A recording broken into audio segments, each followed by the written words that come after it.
வணக்கம். இன்னைக்கு டே இந்த லைஃப் ஆஃப் மனிஷா தான் பார்க்க போறோம். சாட்டர்டே காலைல ஏஞ்சோடனே ஜிம் போய் ஒரு சாலிட் லெக் ஒர்க் அவுட் பண்ணேன். நிறைய ஸ்குவாட்ஸ், டெட் லிஃப்ட்ஸ், லஞ்சஸ், அப்புறம் வந்து கொஞ்சம் குட் மார்னிங், அப்புறம் ஸ்மால் ஆப் ஒர்க் அவுட்டும் கூட. அதோட கூட நிறைய ஸ்வெட்டும் பண்ணேன். சாட்டர்டே ரொம்ப நல்லா ஆரம்பிச்சிச்சு. அப்புறம் ஜிம் முடிச்சுட்டு கார் எடுத்துகிட்டு போய் கார் வாஷ்க்கு எடுத்துகிட்டு போகலான்னு தான் போனேன். இங்கே வந்து ரீசெண்டாக கொஞ்சம் ஸ்டார்ம்ஸ் இருந்தனால வந்து வெளியே வந்து ரொம்ப அழுக்காக இருந்துச்சு. காரு உள்ளேயும் கொஞ்சம் மெஸ்ஸியாக இருந்துச்சு, நிறைய தூசி அந்த மாதிரி இருந்தனால சரி கார் வாஷ் எடுத்துகிட்டு போனால் அவங்க வெளியும் உள்ளேயும் க்ளீன் பண்ணி கொடுத்துருவாங்கன்னு எடுத்துகிட்டு போனேன்.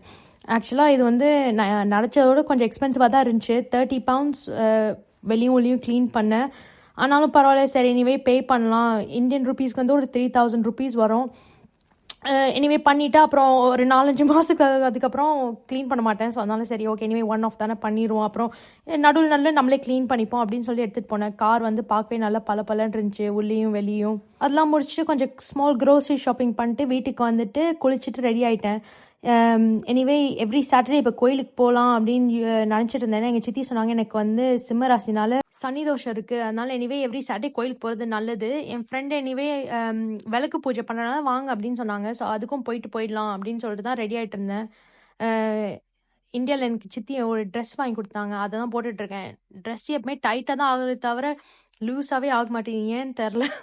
ஸோ அதனால சரி ஓகே எப்படியாச்சும் ஒரு வழியில் போட்டுருணும் அப்படின்னு சொல்லி போட்டுட்டு, சரி நம்ம முடியும் ரொம்ப லைக் குருவி கூடு மாதிரி இருக்குது, அதையும் கொஞ்சம் ஃபிக்ஸ் பண்ணிடலான்னு சொல்லிட்டு கொஞ்சம் க்யூட்டான இயரிங்ஸ் போட்டு முடியை சீவ ஆரம்பிச்சிட்டேன்.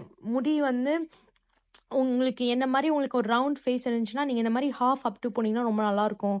முடியிலையும் கொஞ்சம் லீவ் அண்ட் கண்டிஷ்னரும் ஹேர் ஆயிலும் போட்டிருந்தேன். ஸோ அட்லீஸ்ட் கொஞ்சம் ரொம்ப ஃப்ரிஸியாக தெரியாது அப்படின்னு. அதெல்லாம் பண்ணிவிட்டு க்யூட்டாக ஒரு பொட்டு போட்டுட்டு அப்புறம் மேக்கப்பும் போட்டேன், லிப்ஸ்டிக் எல்லாமே போட்டு அப்படியே க்யூட்டாக ரெடி ஆகிட்டு ஒரு ஃபோட்டோலாம் எடுத்துட்டு சரி கோயிலுக்கு கிளம்பலாம் அப்படின்னு கிளம்பிட்டேன். கிளம்பி முடிச்சோடனே கோயிலுக்கு போனோடனே அபிஷேகம் பண்ண ஆரம்பிச்சிட்டாங்க. ஸோ ஆக்சுவலாக நான் போனது ரொம்ப நல்ல டைம். அபிஷேகம் பார்த்துட்டு அப்புறம் வந்து சாமி அலங்காரம்லாம் பண்ணாங்க, அதெல்லாம் பார்த்து முடிச்சுட்டு விளக்கு பூஜைக்கும் போனேன். விளக்கு பூஜையும் முடிச்சுட்டு சாம்பார் சாதம் கொடுத்தாங்க, நல்லா சாப்பிட்டு வீட்டுக்கு வந்துட்டேன். Thanks for tuning in. அடுத்த vlogல பார்க்கலாம். பாய்.